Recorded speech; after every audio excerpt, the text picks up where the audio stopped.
Isa ka ba sa masugid na tagapakinig ng Sindak? Anong Sindak short story ang binabalik-balikan mo sa ating channel? Pakinggan sa ating playlist dito sa Sindak Short Stories Radio. Ikaw ay nakikinig sa Sindak Short Stories Radio. Elementary po ako nang mangyari ito. Nakidnap po ako ng mga hindi kilalang tao. Dalawang lalaki po ang nagdala sa akin sa isang abandonadong bahay. Malaki po yung bahay na iyon at mukhang luma na rin at iyari lahat sa kahoy. Tinakpan po nila ang aking mga mata, ngunit pagkatanggal ng aking piring, nakita kong pinaliligiran ako ng mga taong waray nakasuot ng mga malalaking dahon at nababalot ng putik. Yung iba pa nga po ay parang natuyuan na ng putik sa katawan at nakadikit na sa kanilang mga balat. Sa sobrang pagpanik ko po, hindi ko napansin na meron na rin silang sinasambit at animoy nagdarasal na sa ibang lingwahe habang nakayuko at nakapalibot sa akin. Palakas ng palakas ang kanilang mga tinig habang sabay-sabay na nagdarasal. Habang tumatagal, nakakaramdam na rin ako ng pagkahilo. Walang ano-ano, bigla akong nagising sa isang kwarto. Walang alaala sa kung ano ang nangyari. Lumapit sina mama at sinabing, "Buti naman at nagising ka na. Akala namin kung ano nang nangyari sa iyo." At mula noon, hindi na namin pinag-usapan pa ang nangyari. Lumipas ang taon, may asawa't anak na rin po ako at kasalukuyang nagtatrabaho sa isang malaking kumpanya sa Maynila. Nakakatuwa nga po na sa kabila ng madilim kong karanasan na iyon ay naging maganda rin naman ang kalagayan ko. Isang araw, papasok na sana ako sa aking trabaho nang hindi ko na iwasan ang pagbangga sa akin ng isang taxi. Naramdaman ko na tumulo ang dugo ko mula sa ulo. Nakita ko pa nga yung driver na puro dugo na rin at parang patay na. Hindi ko po maintindihan kung bakit nagkaganoon ang nangyari. Malakas ba yung impact? Bakit parang wala akong injury nung time na iyon? Pero hindi pa rin ako natakasan ng pagkahilo at unti-unti rin ako nawala ng malay. Sobrang nanghilakbot ako na magising ako. Nakita ko na naman ang pamilyar na eksena. Nakatali ako sa upuan at napapalibutan ng mga taong nababalot ng putik at nakasuot ng mga dahon. Biglang may nagsalita ng, "Dalhin niyo na yung bata sa puon. Tiyak matutuwa yun at bata pa ang nakuha natin. Gamitin niyo yung malinis na itak para hindi madumihan yung puro niyang puso." Gulong-gulo ang isipan ko. Bago ako maialay, napagtanto ko, panaginip lang pala ang lahat. Sindak. Ito ang Sindak Short Stories Radio. Magandang araw po sa lahat at itago niyo na lang ako sa pangalang Joker. Nagsimula po ang lahat si Red noong bata pa ako. Wala din po sa hinagap at maging sa expectation namin na meron palang multo sa bahay ng aking lolo at lola. Medyo matagal na din kasi ako nang nabisita doon pero ni isang beses kasi ay hindi ako nakaramdam ng kakaiba kung kaya't ang aking ikikwento ay ang mga karanasan ng aking pinsan, ng aking mama at iba pang mga kasama namin sa house. Ewan ko nga po kung bakit parang ang lakas ng trip ng mga multong ito dahil sa tuwing naroroon ako sa bahay ay hindi sila nagpaparamdam sa akin ng ganun. Meron pong isang pagkakataon nang makapture po ng aking mga pinsan ang isang imahe ng matandang babae na maikli ang buhok pero wala po siyang muka. Itim lang po yung buong muka niya. Para siyang black hole na hindi mo malaman. Pagtititigan mo nga na maigi, mabeberipika mo na nasunog yung kanyang muka. Ang nangyari po kasi ay pinikturan po ni na tita ang aking mga pinsan At hindi po talaga nila ine-expect ng kanilang preview yung kinuna ni tita ay meron po talaga silang kasama sa gitna.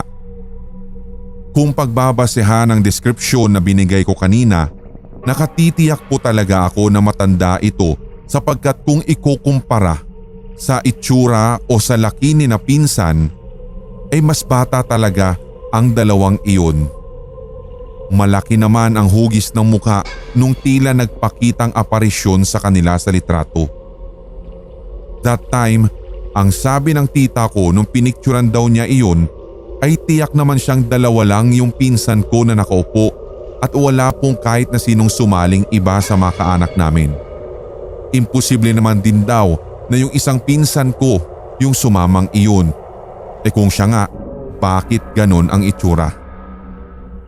Natatandaan ko rin yung kapitbahay namin sa same area doon sa bahay ng mga lolo at lola ko dahil pauwi na daw siya galing ng bayan at ang sabi nung napalapit na nga po siya sa barangay hall, bigla daw bumigat yung balikat niya na parang merong pumasan o umakbay daw sa kanya. Naramdaman din daw po niya na may kabigatan din ang kanyang batok nung time na iyon. Yung sa gawin ng barangay hall kasi Sir Red ay madilim talaga at sadyang masukal noon sapagkat wala pa at hindi pa nga naitatayo yung kasalukuyang hardware doon. Nung una, hindi naman po kami naniniwala sa kanya kasi baka mamaya ay dulot lamang ng pagod sa paglalakad pauwi ang kanyang naramdaman. Hanggang sa nakisali na rin po yung isang kapitbahay namin at siya nga po ang nagkumpirma na nung naglalakad daw yung isa pang kapitbahay namin na nakaramdam ng konting bigat sa balikat na animoy may nakapasan nga. Doon daw niya nakita ang parang bulto ng tao pero para itong anino. Totoong nakaakbay daw sa kanya. Ang buong akala nga po niya noon ay anak lamang daw ito nung kapitbahay namin na pinagpaparamdaman. Ngunit giit naman nung kapitbahay namin na hindi siya nagsama ng kahit na sino nung umuwi siya. Kaya nung pagkasabi niya noon, lahat po kami talaga ay nanginig at talagang tinandaan namin ang nangyari sa kanya. Ito ang naging dahilan kung bakit sa tuwing dadaan kami sa area na iyon, Sir Red, ay lagi talaga kaming may kasama o kung hindi naman ay magta-tricycle na lamang kami para hindi rin namin maranasan ang parehong naranasan ng kapitbahay namin. Itong kwentong aking pinakahuling ibabahagi ay nangyari lamang po last year. Isang gabi po noon at tulog na rin lahat ng mga tao sa bahay. And I think around 12 to 2 a.m. na po nang mangyari ito. Narinig na lamang po namin na biglang kumalabog yung gate sa likod ng bahay at nagising nga yung isa kong lola para i-check ito. Pagbalik ni lola, matapos niyang tingnan kung ano yung nag-ingay, bigla naman daw siyang may nadinig na umiyak ng sobrang lakas sa harap ng bahay na malapit mismo sa kalsada. Nagising tuloy ang lahat at sinubukan nilang tignan kung sino iyon at nakita daw nila na may isang babae sa loob ng tricycle sa gawin ng garahe ng bahay at ito ay umiiyak ng pagkalakas-lakas at hindi talaga ordinaryo. Sigurado kung kayo ang makakarinig nito, makikripihan talaga kayo. Tumagal daw ito ng kalahating oras bago tuluyang mawala. Hindi sila nakarinig ng pagbukas ng gate o lumabas yung babae na nasa garahe dahil nung tumigil daw ito, agad daw nila itong sinilip ngunit hindi na nila ito nasumpungan. After po noon, Sir Red, isa-isa na rin po silang nagsipasukan sa kani-kanilang kwarto. Pero napansin nila na may kulay puti daw na dumaan papunta sa likod ng bahay na para bang lumabas at tumagos mula sa gate. Simula nang nagkasunod-sunod na yung mga kwentong kababalaghan sa bahay ni na lolo at lola, hindi na rin po ako nagbalak na matulog pa doon. ayaw ko kasi na makaranas ng ganun.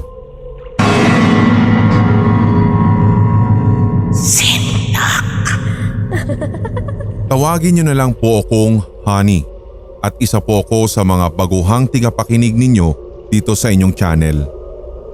Actually po hilig ko talagang manood at makinig ng mga horror stories ever since sa YT. I just randomly encounter your channel at hanggang sa nagtuloy-tuloy na po ako sa pakikinig habang nagtatrabaho at bilang pampawala ng antok. I just wanna share first yung belief ko when it comes to spirits o kaya sa mga paranormal entities. And as for those who believe that the Holy Bible holds the truth, I just found out there na yung spirits pala ay maaaring fallen angels o mga evil spirits and not the soul of the dead person. They are just trying to deceive us at nag-aanyo lamang po silang tao. Pero hindi ko po kayo pinipilit na maniwala, and I just want to share for those who are seeking the truth. Our soul are deemed to sleep and unconscious once dead. So moving on, na-encounter ko po ang isang paranormal experience sa bahay ng aking lola dahil pinaniniwalaan kahit noon pa na marami nga daw nananahan ng mga evil spirits or entities doon. Marami din pong rason kung bakit tila naging tahanan na iyon ng mga masasamang espiritu. Ang bahay po kasi ng lola ko ay malawak at makikitaan din naman ang karangyaan. Katabi lamang din po ito ng isang kilalang bar sa amin na siya din naman po yung nagmamay-ari. Maingay, madalas may gulo, puno din po ng mga immoral na kaganapan, temptasyon at marami na din pong nakuhang buhay doon. Hindi lamang po ang pamilya namin na nakakaranas ng paranormal doon, kundi pati din po yung mga tauhan ng lola ko sa kanyang business. Meron nga daw pong nanggagaya ng mukha o doppelganger. May nakikita din ng mga entities na nakahood na itim, yung bang parang kaanib ng isang kulto.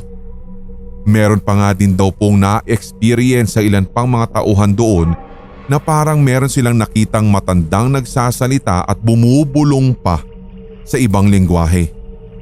Shadow figure at minsan kapag napagtripan nila ay ikukulong pa daw sila sa isang kwarto nang walang makaririnig sa kahit gaano kalakas nilang pagsigaw. Ito po yung mga karaniwang naranasan ng lahat ng mga tauhan ng aking lola sa kanyang bar. Ang akin naman pong encounter ay pagpaparamdam at kadalasang pagkakaroon ng bangungot. Yung unang pagpaparamdam sa akin ay nung minsang natulog po kami ng aking ate sa sala ng bahay ni lola. Bata pa po ako noon. Ang sarap po talaga ng tulog naming magkapatid nang magising kami dahil sa ingay ng parang may nagtitimpla ng kape sa kusina. Sabay pa nga kaming napabangon ng ate ko dahil sobrang lakas po nung kalansing nun. Hindi siya normal. Dahil tanaw ang kusina mula sa sala kung saan kami nakahiga at bukas din yung ilaw banda sa aming pwesto, maaaninag namin kung meron talagang tao. Ngunit ang nakapagtataka ay wala kaming nakita ni ate, kaya naman talagang nilukob kami agad ng sindak. Bumalik kami agad sa pagkakahiga at doon nga'y nakiramdam. Hanggang sa nakatulugan na naman namin iyon. May isa pang pangyayari, so let's fast forward. Ito naman po ay noong 4th year high school na ako. Kung dati ay every vacation lamang ako sa bahay ni lola, pero itong time naman na ito ay nag-stay na ako doon for good dahil nga sa studies. May task nga din ako sa bahay at ito ay ang paghuhugas ng plato. Hindi rin po talaga ako komportable ever since Sir Red sa kusina dahil every time na mag-isa akong naguhugas ay lagi akong nakakaramdam na parang may nakamasid. Madalas may naninitsit sa akin sa bandang CR na nasa kabilang side ng lababo o hindi naman kaya ay parang umuuga yung ilan sa mga bangkong kahoy sa dining area sa opposite side din ng lababo kung saan ako naguhugas at pumipwesto. Nakapagtataka din kasi dahil wala namang pong hangin, pero kapag lalapitan mo ay bigla rin itong titigil. Kapag napagkwentuhan naming magkakasama sa bahay ang ganitong klaseng mga karanasan namin, ay parang maging sila ay nakakaranas din ng katulad sa akin hanggang sa nasanay na lang kami. Nakakatakot man pong isipin ngunit iniisip na lang namin na meron naman kami o tayong Diyos na mas higit na makapangyarihan sa lahat. Medyo mahaba nga po ang story ko kung tutuusin, pero I just wanna share and cut this sa ganitong paraan. Akala ko ay yun lamang, pero meron pa palang worst. Yung pagkakaroon ko nga ng nightmare. Simula nga kasi po nang tumira ako sa bahay ni na Lola, kapansin-pansin po yung palagi na lamang po akong binabangungot. Hindi ko nga po alam kung dahil ba sa iniisip ko palagi o dahil sa pwesto ko kapag natutulog kung kaya't dinadalaw ako ng ganitong klaseng mga nightmare. Sa tuwing nararanasan ko nga po ito, dito na't hindi na naman ako nakakagalaw. Alam kong gising yung diwa ko at nakikita ko yung paligid ko. Hindi rin ako makasigaw. Wala naman pong ibang nangyayari pero natatakot lang kasi ako kung kaya't nahihirapan din ako na gumising. Hindi ka magising pero totoong effective talaga yung prayer dahil after makapag-pray ng Our Father, nagigising po talaga ako, Sir Red. Pero yung nightmares na yon ay caused me to feel panic and afraid in the middle of the night. Kahit minsan na hindi naman ako binabangungot, parang ginigising ako saktong 3:00 o kaya 3:30 na madaling araw. At ang pakiramdam ko dun ay takot na takot kahit wala namang dahilan. Kung tutuusin naman po'y hindi naman ako ganong klaseng tao na matatakutin as long as na kahit may isang tao lang ako nakikita na kasama ko. Kaya nagugulat na lamang yung pinsan ko na siyang lagi ko pong kasama sa loob ng kwarto pero hiwalay kami ng higaan. Bigla kasi akong tumatabi sa kanya ng alanganing oras. Kilala naman din niya ako na hindi ako matatakutin kaya nagtataka talaga siya kapag gumaganon ako. Ako lang kasi yung nakakaramdam nun sa amin kaya naman kahit nung time na malapit yung work ko sa bahay na iyon, hindi na ako bumalik doon para mag-stay ng matagal. Mas ginusto ko pa nga po, Sir Red, na magrenta na lamang kaysa tumuloy muli sa bahay ni Lola.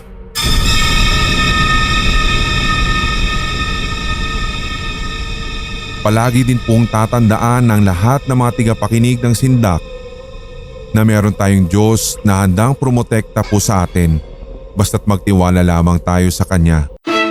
You're tuned into Sindak Short Stories Radio. Magandang gabi po sa lahat ng mga tigapakinig. Naging listener po ako recently at nag-decide po ako na mag-share naman ng story. Para sa akin ito po yung pinaka nakakatakot sa lahat ng mga na-experience ko. Totoo pong nangyari ito at ayaw ko nang maulit pa. First year college student ako noon at kasama ko ang mga kaibigan ko. Nagkukwentuhan lang kami tungkol sa mga katatakutan at normal na lang po talaga sa amin yon. Hanggang sa napadako kami sa kwento patungkol sa Olay. Ito po yung kinakanta palagi o chinachant sa tuwing nagkakaroon ng mga soccer games. Walang nakapapaliwanag kung bakit sinasabing tila may sumpa ang naturang chant sapagkat sa tuwing kakantahin daw ito ay may magpapakitang multo. Kwento pa nga niya, may isang college student na kinakanta iyon habang nasa cubicle ng CR nang may biglang dumungaw na babaeng nakaputi sa taas ng cubicle. Siyempre, nung time na kami nagkikwentuhan, tinatawanan lamang namin iyon. Simula noon lagi naming kinakanta o chinachant yung olay olay olay tapos biglang mananakot. Isang buong araw kong kinakanta iyon kasi hindi naman talaga ako madaling matakot sa totoo lang, Sir Red. Pwera na lang kung makakita o makakaranas talaga ako ng may multo. Kinagabihan noon, dumating ang mga tropa nila kuya at uminom sila sa terrace. Nasa kwarto ako noon, nakahiga at nanonood nang biglang kumatok si kuya sa bintana. Glass po kasi iyon kung kaya't makikita mo naman talaga kung sino yung mga nasa labas lalo na kapag nakasindi ang ilaw doon. Nagtatanong kung magkano yung Red Horse sa tindahan namin para makabili pa sila ng isa. Tinatakot ko pa nga ang kuya ko noon kasi sobrang dilim sa labas ng bintana ko at may puno pa ng duhat. Ang sabi ko, "Ala kuya, lakas naman ang loob mo. Kapag dyan may nagpakita, sige ka." Pang-aasar ko pa. Lumipas ang ilang oras at mag-aalas 12 na iyon ng hating gabi. Gising pa ako at tumatok na naman si kuya sa bintana. Hinihiram niya yung susi ng tindahan para sila na daw ang kukuha ng alak kapag naubusan pa. Ibinigay ko naman at humiga muli ako. Hindi ko namalayan, nakatulog na pala ako at naalimpungatan ako nang may kumatok na naman sa bintana sabay sabing, "Shh! Ella!" na parang nagmamadaling tono. Sumagot patuloy ako ng, "Kuya, anong oras na? Bahala ka na nga dyan, matutulog na ako eh." At wala nang sumagot matapos akong magsalita nun. 1 minuto ang nakalipas, may kumakatok na naman at mas mabilis na ito kesa sa una habang sinasabi ang, "Psst! Hoy, Ella!" Pasigaw naman akong sumagot ng, "Kuya naman!" Pero patuloy pa rin siyang kumakatok ng mabilis at panay ang sit-sit sa bintana. Sumagot muli ako noon at napaupo na lamang ako sa kama. Muli ay tinanong ko siya kung ano nga ba ang kanyang kailangan pero bigla nang tumigil yung pagkatok. Pinilit kong i-focus yung mata ko sa bintana kasi pitch black talaga at walang kailaw-ilaw sa kwarto ko noon. Hanggang sa may kumatok na naman pero this time dahan-dahan at medyo may kalakasan habang binibigkas na rin ng dahan-dahan ang mga salitang, "Psst! Ella." At ngayon ay sa mas malalim na boses. Alam ko po si Red na hindi boses ng kuya ko iyon kung kaya't agad ay kinabahan ako at dali-dali akong humiga at nagtalukbong. Sinilip ko nga ang aking cellphone at nakita kong 3:00 na pala na madaling araw at eksakto po yun. Kinabukasan, hindi ko naiwasan talaga na sabihan si kuya at nagalit pa talaga ako ng literal dahil sa ginawa niyang pangtitrip sa akin kaninang madaling araw. Pero sabi ni kuya at lahat na mga kasama namin doon sa bahay, wala naman daw gising ng 3:00 na madaling araw. Simula noon ay lagi na pong may nakasabit na rosaryo sa bintana ko at never ko nang kinanta yung Olay chant na iyon.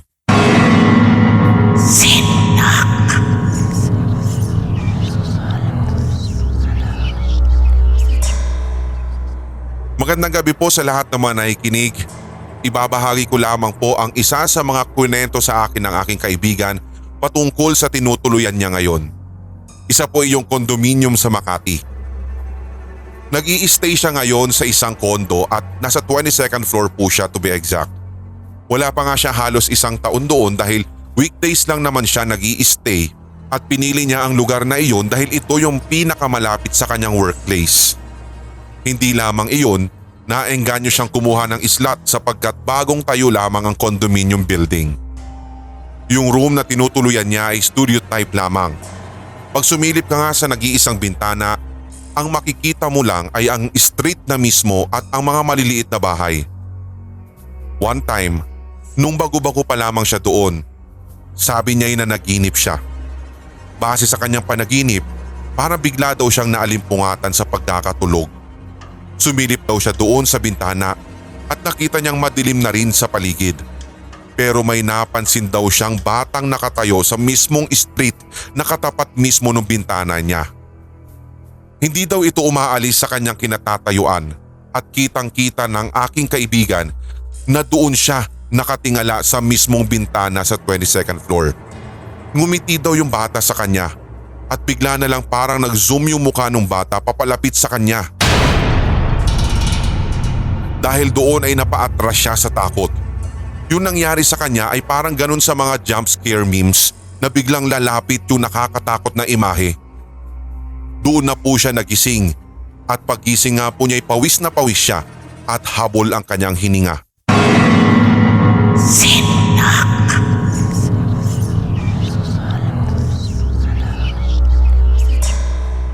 Magandang gabi, Sir Red. Ako po si Mildred at isa po akong blind.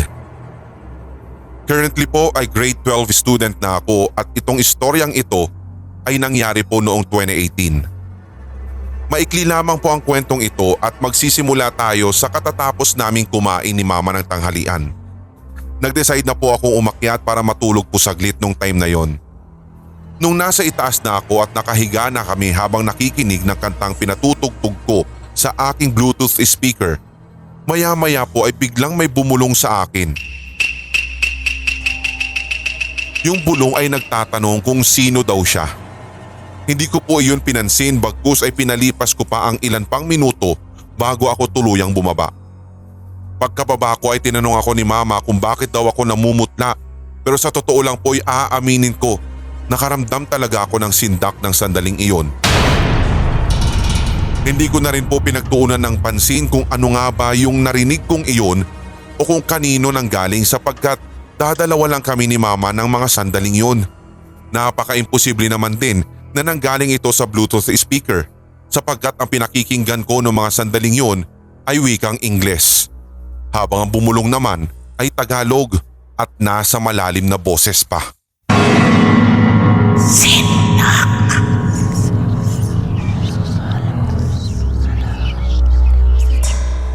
Nangyari po ito noong 2017 at ito po yung first time ko na makaakyat ng Baguio.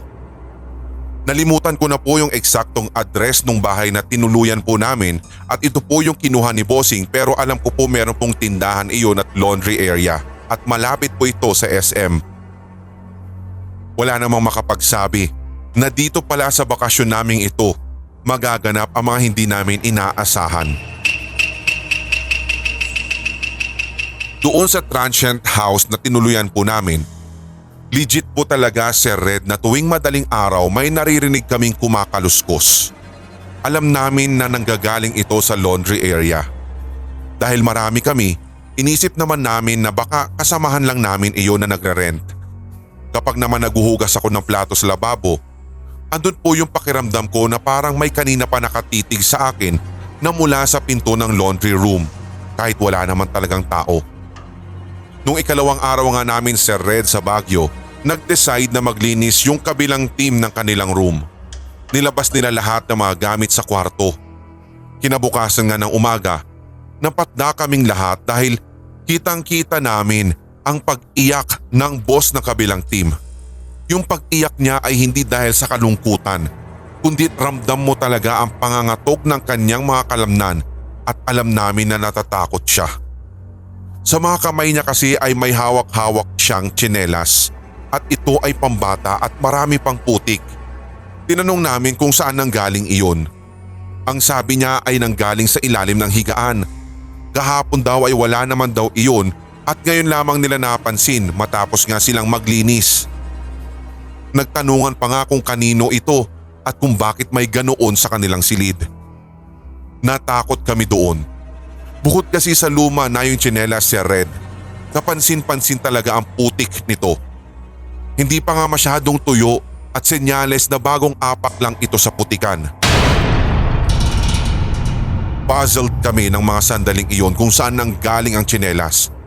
Ang isa pang katotohanan, wala naman kaming kasamang bata at lalong-lalo naman yung may-ari ng narentahan naming transient house ay wala naman ding kasamang bata.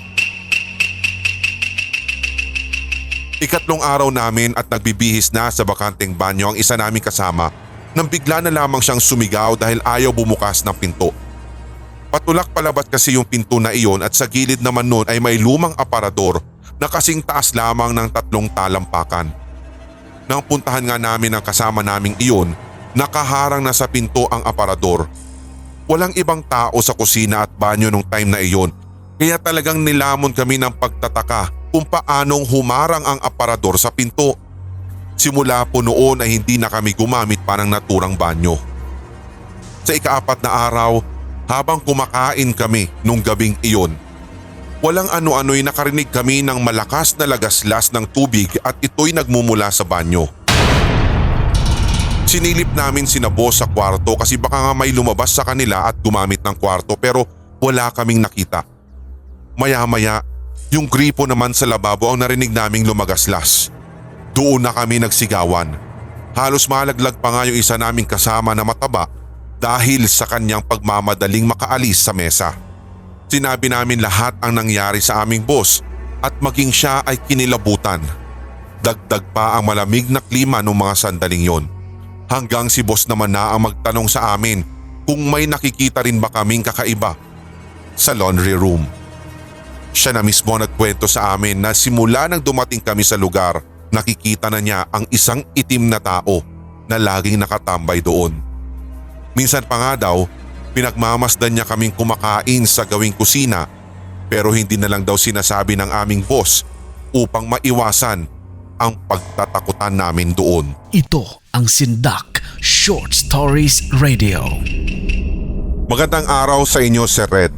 Ako po si Jeff mula po sa Pasig at akin lamang pong ibabahagi ang isang experience ko noong bata pa ako.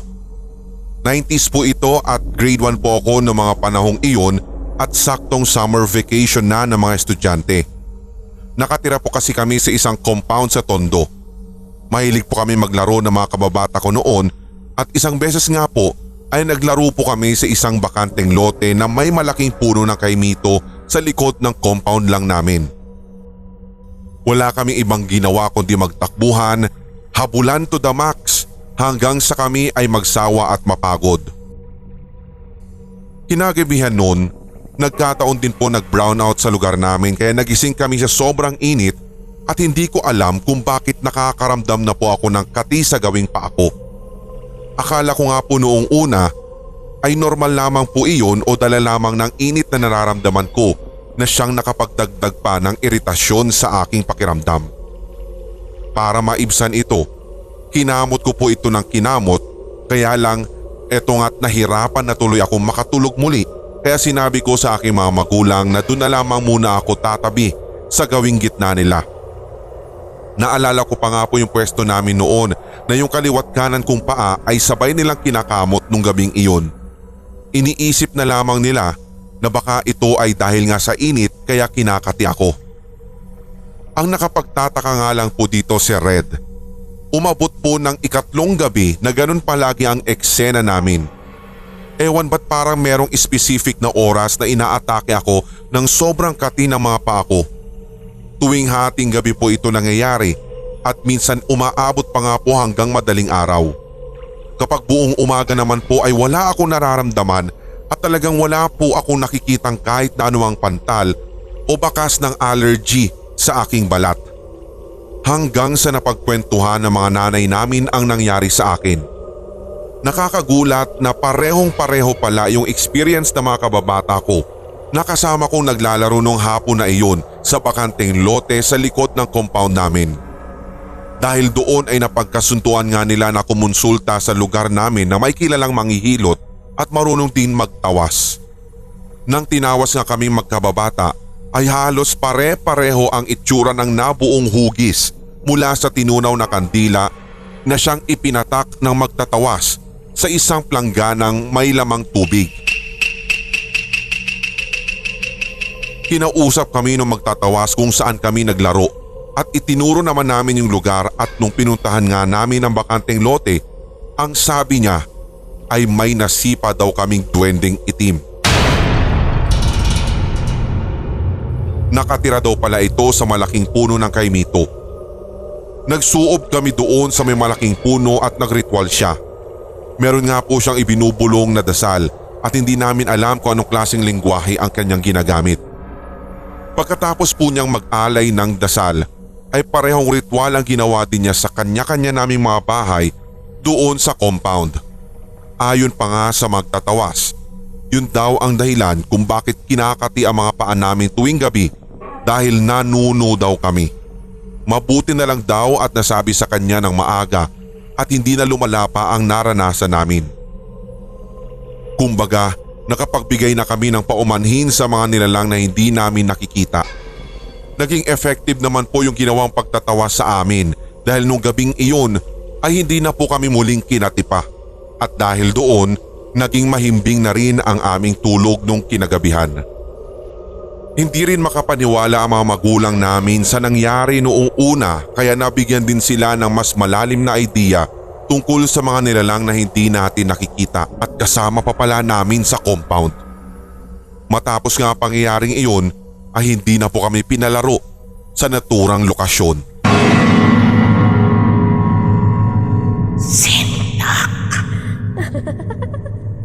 Solid po akong tigapakinig ninyo lalong-lalo na sa YT. Tawagin nyo na lang po akong Jeremiah at ako po'y tiga Bacoor, Cavite.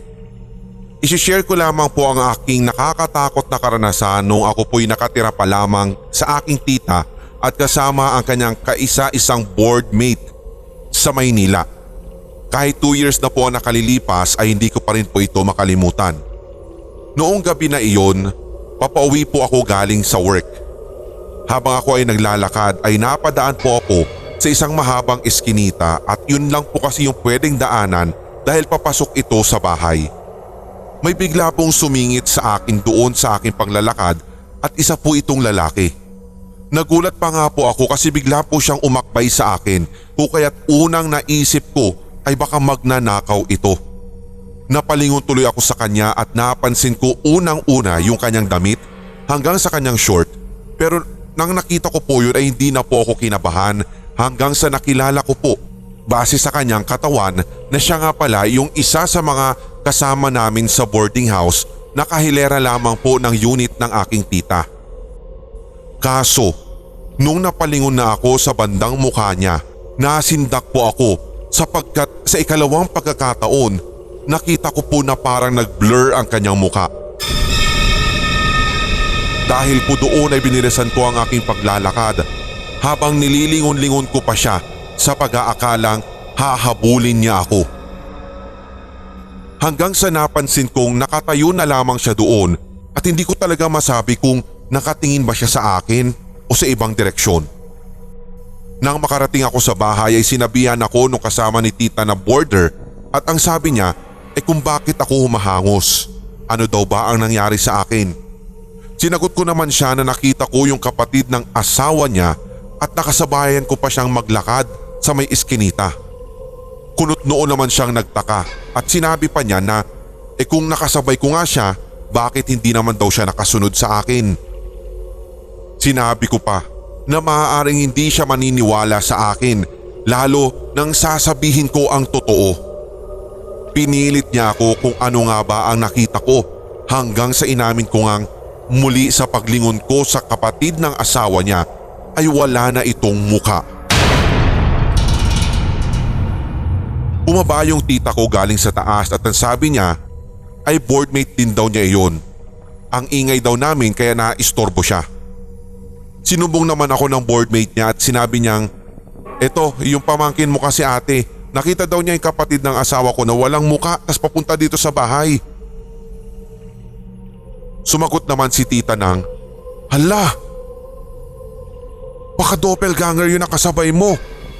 Sagot naman sa kanya, "Sige nga para maniwala ako. Ano yung nakita mo na suot-suot niya?" At pagkatapos ay nirecall ko pa ng ilang saglit yung aking nakita hanggang sa naka-basketball t-shirt po siya tapos nakamaong yung pambaba. Mga ilang minuto ang lumipas ay dumating nga yung kapatid ng asawa ng boardmate ni tita. Para akong binuhusan ng malamig na tubig nung time na iyon dahil eksakto talaga sa kung anong deskripsyon na ibinigay ko sa aking tita at sa boardmate niya kanina ay yun nga yung suot ng dumating. Agad ko siyang sinabihan na sunugin ang suot niyang iyon. Siya namang ginawa nung huli at sinabi ko na baka mamaya ay may mangyari kasi sa kanyang masama kung hindi niya ito sinunod. Takang-taka man siya pero inamin ko na nakita ko siya o yung doppelganger niya sa eskinita kanina. Tumawa lamang po siya at tila hindi naniwala sa sinabi ko. Mga ilang linggo po ang nakalipas, bigla akong tinawagan ng boardmate ng tita ko. Nakakagulat pero ang sabi po niya ay naaaksidente daw sa motor ang kapatid ng asawa niya. Buti na lamang ay hindi po siya napuruhan. Sabi lang naman ng doktor, swerte pa daw po yung kapatid ng asawa niya dahil hindi po naging malala yung pagkakabagok ng kanyang ulo at konting sugat lamang ang kanyang natamo. Naisip ko tuloy, baka talagang coincidence lamang yung nangyari sa kanya o hindi kaya dahil sa nakita kong doppelganger niya. Natigilan din ako ng ilang segundo sa isiping hindi kaya't mas malala ang mangyayari kung hindi niya sinunog yung damit niya nung gabing yun. Kinikilabutan ka na ba? Mas lalamunin ka ng hilakbot sa tuloy-tuloy na kwentuhan dito sa Sindak Short Stories Radio.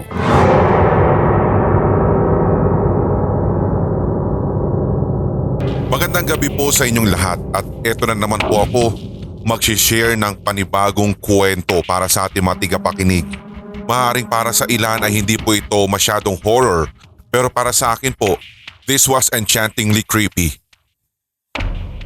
Hindi ko na po maalala yung exact date pero nangyari po ito noong 2019.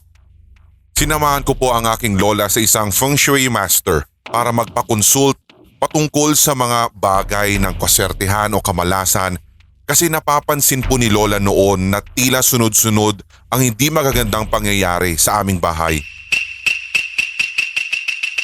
Hindi naman po malalaking bagay pero more on laging nakakairita yung mga tao kahit wala naman talagang dahilan. Laging nag-aaway-away din daw po sa bahay at parang nababother kasi ang aking lola kung kaya't nagpasama siya sa akin doon. Nung turn na namin, nagsimula na kaming magpakonsulta.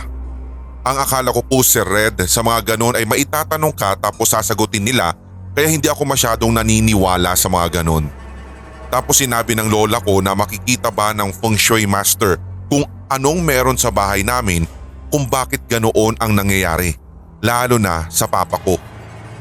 Sa katunayan po medyo na-disappoint ako kasi hindi naman po nagbanggit ng iba pa yung lola ko tapos agad-agad ay nag-chant na po yung feng shui master. Pagkatapos ay nagsalita siyang bigla. Sinabi niya kung ano yung Chinese zodiac at age ni papa. Tapos dinescribe niya yung structure ng bahay namin at sinabi niya na sa tinitirhan daw namin ay meron daw isang malakas at madilim na enerhiya lalong-lalo na sa bandang likod ng pabrika namin. Eksaktong-eksakto po talaga yung pagkakadetalye niya na siyang agad po naming ikinagulat dahil wala pa naman po kaming ino-open tungkol sa aming bahay. Sabi po nung feng shui master, may dalawang espiritu na nanggugulo kay papa. Ang isa daw po ay isang batang lalaki at ito daw po ay maaaring malayong relative namin. Tapos nagbanggit din siya ng pangalan at kinumpirma po ito ng lola ko dahil meron po talagang ganoong relative kami na namatay noong batang-bata pa. Hindi ko na nga po masyadong matandaan si Red pero parang pinsan pa ata ito ng lolo ng papa ko or tito ng lolo ng papa ko. Sa sobrang layo na nga po talaga kaya hindi ko na po masyadong matandya kung ano ba yung aming relasyon sa isa't isa. Tinanong niya po yung lalaking espiritu kung ano ang kailangan niya at kung bakit nanggugulo siya sa bahay. Ayon po sa feng shui master, nais daw ng lalaking espiritu na iyon ang ikalawang espiritong nananahan sa aming bahay na isabay din daw siya sa tuwing nag-aalay kami sa mga ancestors namin kasi wala daw nag-aalay sa kanya ng kahit na ano dahil hindi na rin siya nagkapamilya bago mamatay. May isa pang batang babae na hindi niya makita kung sino pero sabi nung feng shui master, alamin daw namin kung sino iyon para matanong niya kung anong gusto niya. Kung hindi daw iyon generation ng lola ng papa ko ay maaaring isang generation pa na mas mataas or in short sa generation ng lola ng lolo ko pa. Bahala na po kayo umintindi sa aking sinasabi pero iyon po yung pinaka-relationship ng lahat ng ito. Tapos nung gabi, kinausap ng lola ko yung mga pinsan ng lolo ko na nasa China kung may alam ba sila kung sino sa angkan namin ang namatayan ng anak na babae. Either baby pa daw yun nung namatay or hindi talaga naisilang at fetus pa. Lumipas po si Red ang ilang buwan na wala na kaming nabalitaan hanggang sa isang tiyahin ng lolo ko ang namatay sa China. May isa po kaming book sa buong angkan na kung saan ay para itong detalyadong mega family tree book at nakalagay po doon ang lahat ng mga pangalan mula sa mga kanununuan namin. Tapos kapag namatay, nilalagyan nila doon sa gilid ng ngalan nito kung kailan namatay yung taong yon. Pwede lang buklatin yung book na iyon sa tuwing may namamatay sa angkan namin kaya hindi namin ma-check yun before. So nung namatay po yung isang tiyahin ng lolo ko, doon lamang po kami nagkaroon ng tsansa, lalo na yung pinsan ng lolo ko, na i-check yung book na iyon kung sino sa angkan namin ang may anak na babae na namatay noong bata pa. May nakita rin po ako sa naturang libro patungkol sa generation ng lola ng lolo ko. Doon nga po nakumpirma na tama ang sinasabi ng feng shui master na isang generation above ng great-grandmother ko yung isang nagpaparamdam sa bahay. Nang makita nga po namin ang lahat ng detalyeng iyon, doon na po kami nagdasal para syempre sa kanilang ikakapayapa. Isinama na rin namin sa alay yung naturang espiritu at okay naman na po kami ngayon matapos po nun. Aaminin ko po na hindi na rin po naging mabigat ang pakiramdam sa bahay na katulad po ng dati na parang laging iritable ang mga tao. Ang isa pang karanasan namin with the same feng shui master, nung sandaling iyon, nagtatawag naman ito ng mga espiritu ng mga yumaong kamag-anak. Pero ang key dito, hindi mo sasabihin sa kanya kung sino yung spirit na pinapatawag mo. Ang tanging clue lang na ibibigay mo sa kanya ay yung angkan, anong lugar at anong year namatay. Tapos dito at magsisimula na naman siya ng pagcha-chant at iisa-isahin niya lahat ng pangalan ng mga ancestors na namatay. Namangha na lamang ako sapagkat yung lolo ko ang pinatawag namin ng lola ko. Pero nung sandaling nagbabanggit na ng mga pangalan yung feng shui master, hindi namin naiintindihan yung sinasabi niya, dahilan para hindi kami nang hindi sa kanyang sinasabi. Hanggang sa biglang nagtanong ang master ng, "Sure ka ba na wala sa mga nababanggit ko yung tinatawag ninyo? Sure ka ba na hindi siya?" At pagkatapos ay binanggit po niya ang pangalan ng lolo ko pero ibang tono na. Kasi kapag sa Chinese, nag-iiba din po yung tono ng names. Tapos sabi ng lola ko, parang hindi. Pero iginiit ng feng shui master. Kasi kanina pa siya pabalik-balik. Medyo payat na matangkad na lalaki ito. Nang marinig iyon ni lola, ang sabi niya, baka nga daw, ito yung lolo ko. Siya yung pabalik-balik kaya trinay namin na ipatawag yung pangalang binabanggit ng master. At doon na naman siya nagsimulang mag-chant at dinedescribe ng master yung nakikita niya. Hanggang sa nag-confirm na iyon na nga yung spirit na tinatawag at pagkatapos ay uutusan niya ito na sumanib sa kanyang katawan. Walang ano-ano, bigla na lamang nagwika ang feng shui master. Namatay nung nasa 50s niya. Bigla ang pagkakamatay. 3 anak, lalaki, babae, tapos lalaki. Ang panganay na lalaki ay may 3 anak. Babae, 2 lalaki. Ang babae ay mayroon din 3 anak. Lalaki, babae, lalaki. Habang ang bunsong lalaki ay may 3 anak din. 2 babae at 1 lalaki. Tapos sabi ng lola ko, hindi. Kasi 3 babae yung anak ng bunsong lalaki. At pagkatapos ay inexplain ng feng shui master na sa fate daw ng tito ko, yung bunsong lalaki, ay dapat merong pangatlong anak na lalaki. Pero natagalan bago nasundan yung pangalawa kaya nawala yung chance na magkaroon ng lalaking anak. Doon namin napagtanto na tama nga kasi 6 years yung gap nung 2 pinsan ko na iyon. Tapos iyon din ang dahilan kung bakit naging 3 babae daw ito. So nag-confirm na lang yung lola ko na yun na nga yung spirit ng lolo ko. So tuloy-tuloy pa rin sa pagcha-chant yung master hanggang sa tuluyan ng sumanib yung espiritu ng lolo namin sa feng shui master. Pagkasanib ng lolo ko, humahagulgol siya. Sabi niya sa lola ko, bigla lang siyang namatay. Hindi niya man lang daw nakausap yung lola ko. Ilang beses niyang tinanong kung kumusta na daw ba kami ngayon. FYI lamang, Sir Red. Hindi po namin ipinaalam sa feng shui master na maglola kami ng lola ko.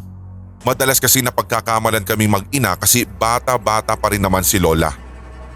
Pasadya po talaga namin na huwag ipaalam sa master ang lahat ng detalyeng iyon. Hanggang sa bigla na lamang nagsalita yung feng shui master na sinaniban ng espiritu ng lolo ko. Ang sabi niya, "Maraming salamat at sinamahan mo ang iyong lola. Ikaw yung favorite ko. Madami kaming misunderstandings ng papa mo nung nabubuhay pa ako. Masakit lang na hindi namin naayos bago ako nawala. Pagpasensyahan mo na ang papa mo, lalo kung nagiging mainitin ang ulo niya. Pero mabait yun. Usilak ang puso ng papa mo. Alagaan mo itong lola mo, ha?" Pagkasabi niyang iyon, otomatiko pong dumaloy ang luha sa aking mga mata sapagkat totoo po ang lahat ng sinabi nun. Hanggang sa ngayon nga po ay medyo masama pa rin ang loob ng papa ko sa lolo ko kahit na mayapa na ito at napaka-precise ng pagkakasalarawan niya kay papa. Pinaalalahanan pa ako ng espiritu ni lolo patungkol sa karamdaman ni lola, lalong-lalo na sa gawing tuhod niya. Pinaalalahanan pa nga din ako na i-elevate daw ang mga paa ng aking lola sa tuwing natutulog ito para hindi na daw sumakit ang kanyang mga tuhod. Tapos nag-usap na po sila ng lola ko. Kinuha daw ng isang Chinese god yung spirit ng lolo ko kaya tumutulong siya sa templo noong god na iyon. Huwag daw kaming mag-aalala pa sa kung nasaan na siya naroroon sapagkat maayos na maayos siya. Matapos po noon ay nagpaalam na siya sa amin lahat. Tuloy-tuloy pa rin ang pag-iyak ko ng mga sandaling iyon. Sobrang shock talaga ako nung araw na iyon. Ilang days bago po tuluyang nag-sink in sa akin ang lahat. Totoo man o hindi, yung nangyaring iyon, ramdam na ramdam ko na si lolo talaga ang kausap namin noon sa pamamagitan ng feng shui master na naging medium. Simula po noon, sinunod ko ang lahat ng mga habilin ni lolo. Alam namin na hindi na namin siya makakausap pang muli katulad ng ginawa ng feng shui master. Pero sa puso at isipan ko, nakatatak ang lahat ng kanyang mga sinabi. At least kahit sa bandang huli, nakapagpaalamanan pa kami. Maaari ninyong mapakinggan ang ilan sa mga piling kwento mula sa Hilakbot TV at Sindak Short Stories YouTube channel sa ating podcast. I-search lang ang Hilakbot TV's Pinoy Horror Stories sa podcast. Mapapakinggan rin sa Spotify, Anchor, Apple Podcast, Breaker, Google Podcast, Overcast, Podbean, Castbox, Stitcher at iba pang podcast platform. Maraming salamat mga kasindak. Ikaw ay nakikinig sa Sindak Short Stories Radio. Magandang araw sa inyo, Sir Red, at sa lahat ng mga certified kasindak. Ako po si Kim at silent listener no more at na-inspire lamang po ako na mag-share ng kwento dahil sa mga napapakinggan ko rin na istorya dito sa inyong channel. Ito pong aking ibabahagi ay masasabi kong first time na nangyari sa akin, lalong-lalo na nang ako ay bangungutin ng 2 magkasunod na gabi. This happened 3 months ago doon sa dati naming inuupahang kwarto sa Commonwealth, Quezon City. Konting description lamang po ng aming inuupahan. Yung kwarto po namin ay studio type. May aparador na katapat ng main door at may malaking bintana sa gilid. Meron din pong wooden shelf na 3 patong sa tabi ng aparador at wooden bed sa kabilang gilid na katapat naman ng bintana. Maliit lang po talaga yung kwartong iyon at masasabi ko kung lalagyan pa namin ng sandamakmak na appliances, siguradong compressed na kami sa loob. Nung unang lumipat kami sa upahan na iyon, aaminin ko talaga, Sir Red, naging impresyon ko po doon ay parang hindi kaaya-aya. Parang maraming nangyari ng mga paranormal activities doon sa room na iyon dahil nga sa bukod sa maliit, parang iba rin yung ambience kapag naroroon ka't naka-stay. Pero binaliwala ko na lamang yung thought na iyon. Isang buwan ang lumipas at nandun pa rin kami nag-i-stay sa kwartong iyon. Dito na nga nangyari yung bangungot ko ng isang gabi at sa pagkakatanda ko nga, pasado 5:00 na madaling araw ito na mangyari. Sa bangungot kong iyon, kasama ko daw ang aking nanay at ang aking kapatid. Nagpapatay sindi ang ilaw namin at papalakas daw ng papalakas ang kalampag ng aparador at pinipigilan ko ito ng kamay ko. Sinabi ko raw kay mama na may multo sa aparador namin, ngunit imbes na ako ay kampihan, nagalit lamang si mama at pinalo pa nga ako sa kamay kung kaya't hinayaan ko na lamang. Maya-maya pa, kumalampag na naman ng pagkalakas-lakas ang aparador at tuloy pa rin ang pagpatay sindi ng ilaw at habang tumatagal ang senaryong iyon, kung kaya't mas lalo akong nilukob ng sindak. Hanggang sa may kamay ng babae na walang ano-ano'y lumabas mula sa kisame namin at pagkatapos ay hinatak ang aking kamay at doon na ako nagsisisigaw at parang paus pa nga ako habang binabanggit ang salitang mama. Ginising ako ng aking asawa at sa pagkakataon na iyon, sinabi niya na namatay raw bigla ang ilaw namin sa kwarto eksakto sa pagsigaw ko.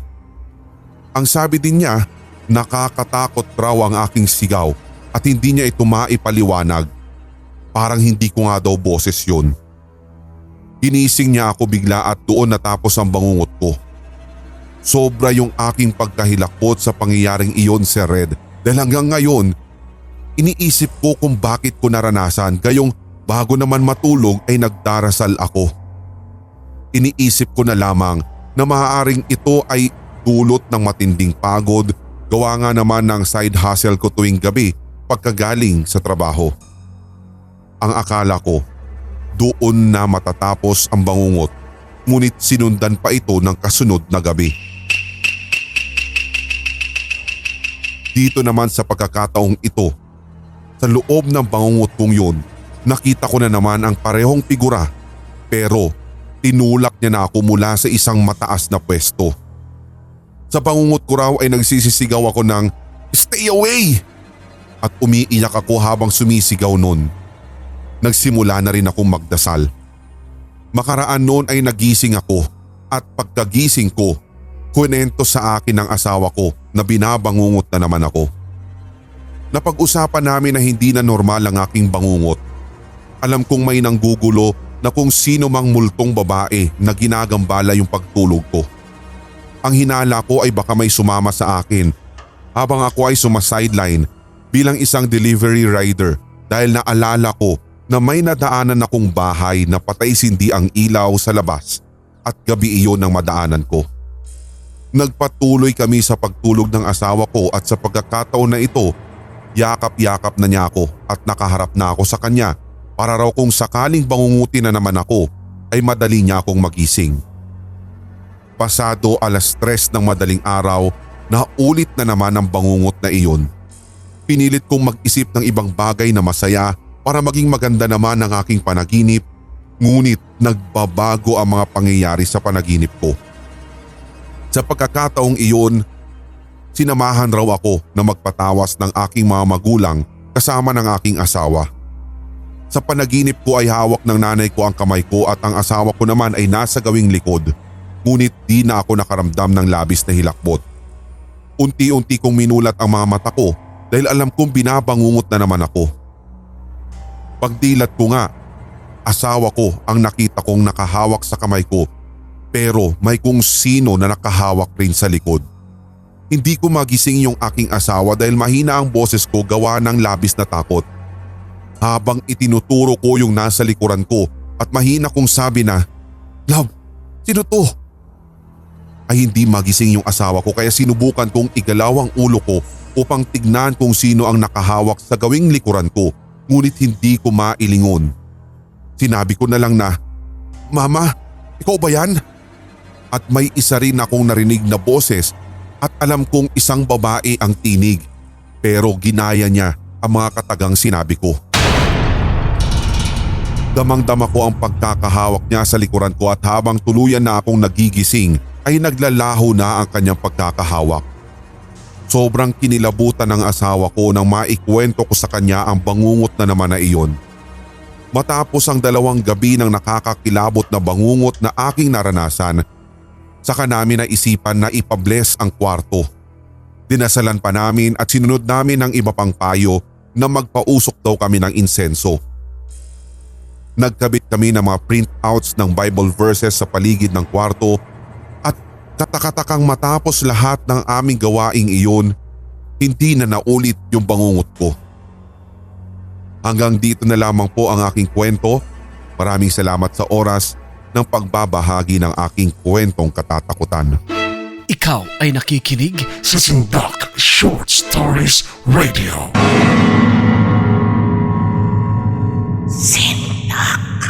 Ito ang Sindak Short Stories Radio. Nakahiligan na ni Gigi na gawin ang kinatatakot ng halos lahat ng mga tao sa internet. At ito ay ang pagsisurf sa dark web. Sa katunayan, thrill seeker kasi si Gigi at mahilig siya sa mga hindi pangkaraniwan at mga nakakatakot na bagay kaya wala lang talaga sa kanya ang pagsisurf o pagpasok sa dark web. Pero paano kung isang araw dahil sa kahiligan niya rito ay siyang magiging mitya ng bangungot niya habang buhay? Ang dark web na akala niya ay isang normal at panakot lamang na website, pero hindi niya aakalain pala na masigit pa itong nakakatakot sa iniisip niya dahil sa mga itinatagong dilim at sikreto.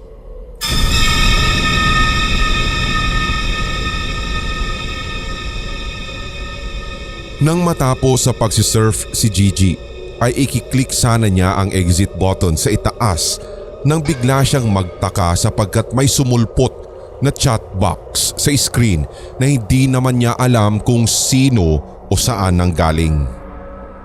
Isa itong unknown message at wala ding pangalan kung sino mang nag-send nun. Ang sabi sa chat, Alam ko kung anong ginagawa mo.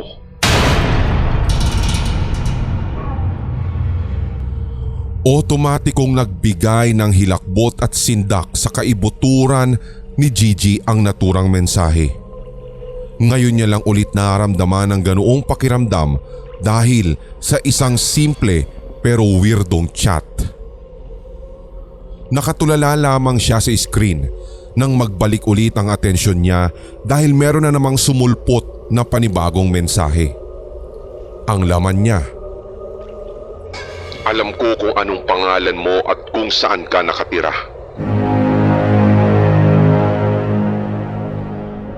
Doon ay napayakap siya sa kanyang sariling braso. Natatakot na siya. Agad niyang pinindot ang exit button at sa wakas ay gumana na ito. Doon lamang napahinga ng malalim si Gigi at akmang isa-shutdown na sana niya ang kanyang laptop nang halos bumilis ang tibok ng puso niya sa gulat dahil tumunog ito. Napahawak pa siya sa kanyang dibdib dahil sa gulat. Akala niya magchat-chat ulit ang misteryosong taong iyon pero makikipag-video call lang pala ang best friend niya. Sa isip niya, bakit kaya makikipag-video call to? Tas ganito pang oras ng gabi. At dahil wala naman siyang choice, sinagot na lamang niya ang video call at kasabay nun ang paglitaw ng bagong ligong best friend niyang si Kiara. Hoy bestie! Pambungad nito. Uy, hello! Pagbati naman ni Gigi pabalik sa kanyang best friend. Siguro nagtataka ka kung bakit ako nag-video call sa'yo. Nakalimutan ko kasing sabihin sa'yo na magbabakasyon tayo sa sikat na resort dito bukas. Kaya pack your things na kaagad para ready na bukas. Masayang pagbabalita sa kanya ni Kiara. Biglaan naman yata. Sige, maghahanda na ako. Ano oras ba yung kita-kits natin? Tugon ni Gigi sa kanyang best friend. Agad namang nanakaw ang atensyon niya nang bigla na namang may sumulpot na chat box sa gilid ng video. Binalot ng matinding takot si Gigi sa nakita sa chat box. Hindi naman chat ang nakalagay, kundi isang picture. Picture ito ng bahay ng best friend niya. Sabi ko sa'yo, alam ko kung nasaan ka at alam ko rin ang bahay ng best friend mo. Magbigay ka lang sa amin ng 100,000 piso kung ayaw mong may mangyari sa best friend mo. Kinilabutan ng husto si Gigi at nakita niyang galing ito sa dark web.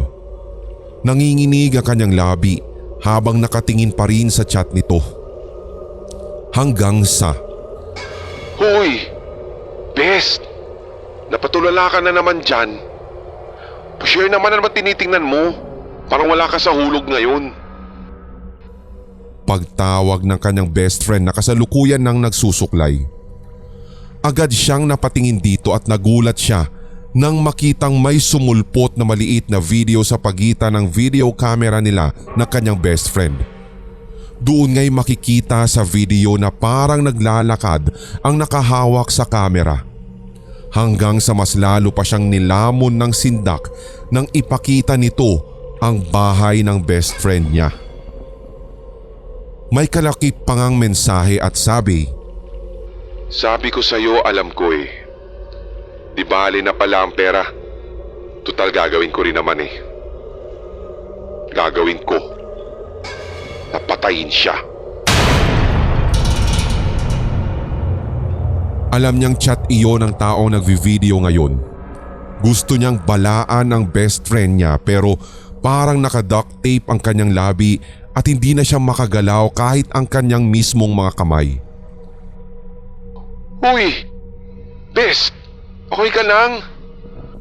Pag-aalalang sabi naman ng kanyang kaibigan sa kabilang linya.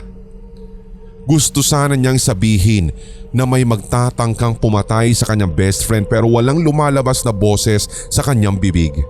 Hindi rin kasi niya alam kung paano sisimulan ito. Doon mas bumilis ang tibok ng puso ni Gigi lalo at nang makita na niya ang isang lalaking nakahood ng itim na jacket at may itim na mask sa likod ni Kiara.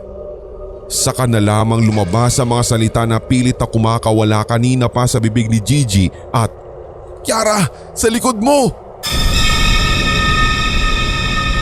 At agad namang lumingon ng kanyang kaibigan at napasigaw siya ng muntika na siyang masaksak sa ulo at mabuti na lamang ay mabilis itong nakailag.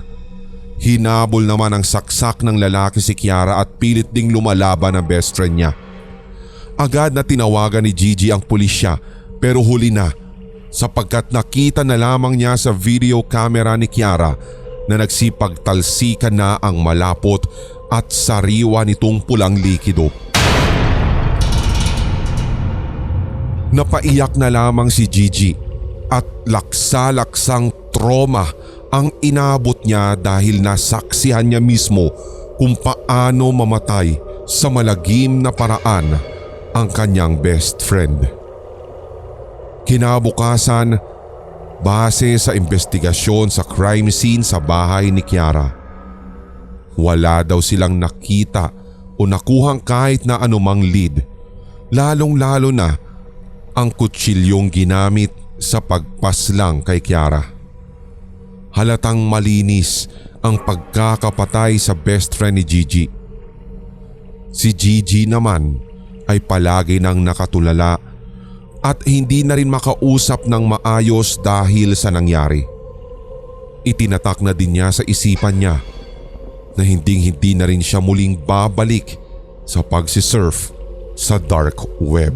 Mga kasindak, ibahagi ang iyong kasindak-sindak na karanasan sa ating email sindakstories2008@gmail.com o di kaya'y i-private message sa ating Facebook page Hilakbot TV Pinoy Horror Stories. Aabangan namin yan, kasindak. You're tuned into Sindak Short Stories Radio.